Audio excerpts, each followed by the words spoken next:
నేను లేచి నిలబడతా, నేను ఫెయిల్యూర్ని అసలు యాక్సెప్ట్ చెయ్యను. అది 6 months కానీ 1 year కానీ 3 years కానీ ఎంత టైం అయినా పట్టని, నేను చెప్తున్నా కదా లేచి నిలబడతా. సో ఇలాంటి మైండ్ సెట్ నువ్వు బిల్డ్ చేసుకోవాలి. సో ప్రతి ఒక్కరి లైఫ్లో ఒక మనిషి ఓడిపోయేది ఎప్పుడంటే, ఇక్కడ నువ్వు నేను ఓడిపోయా, నేను ఇది చేయలేనేమో, నేను ఫెయిల్ అవుతానేమో అని ఫిక్స్ అయినప్పుడు మాత్రమే నీకు ఓటమి ఉంటుంది. ఇక్కడ ఎవడైతే ఫిక్స్ అవుతాడో వాడు లిటరలీ ఓడిపోతాడు, వాడు ఏం అచీవ్ చేయలేడు కూడా.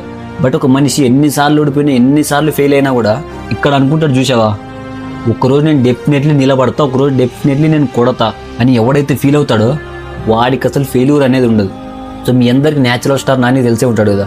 సో నాని ఎప్పుడు ఒకటే అనుకునేవాడంట, నేను డైరెక్టర్ కానీ, అసిస్టెంట్ డైరెక్టర్ కానీ, హీరో కానీ, కమెడియన్ కానీ, సైడ్ యాక్టర్ కానీ ఏదైనా సరే నేను ఫిలిం ఇండస్ట్రీలో ఒక పార్ట్గా ఉండాలి అని ఇక్కడ గట్టిగా ఫిక్స్ అయ్యాడంట. సో ఇప్పుడు చూస్తే మన నాని తీసిన ప్రతి ఒక్క సినిమా 100 crores కొడుతుంది. So that is the mind set one has to చేస్. నేను చెప్తున్నా కదా, లిటరలీ నువ్వు అనుకుంటే ఖచ్చితంగా సాధిస్తావు. మళ్ళీ చెప్తున్నా, నువ్వు ఫెయిల్ అయ్యేది ఎప్పుడంటే, ఇక్కడ నువ్వు ఎప్పుడైతే నేను చెయ్యలేను, నేను ఫెయిల్ అవుతాను అనుకుంటావో అప్పుడు లిటరలీ నువ్వు ఫెయిల్ అవుతావు.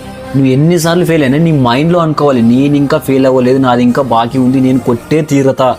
ఇలాంటి మైండ్ సెట్ బిల్డ్ చేసుకో, నీకు అసలు ఓటం అనేది ఉండదు.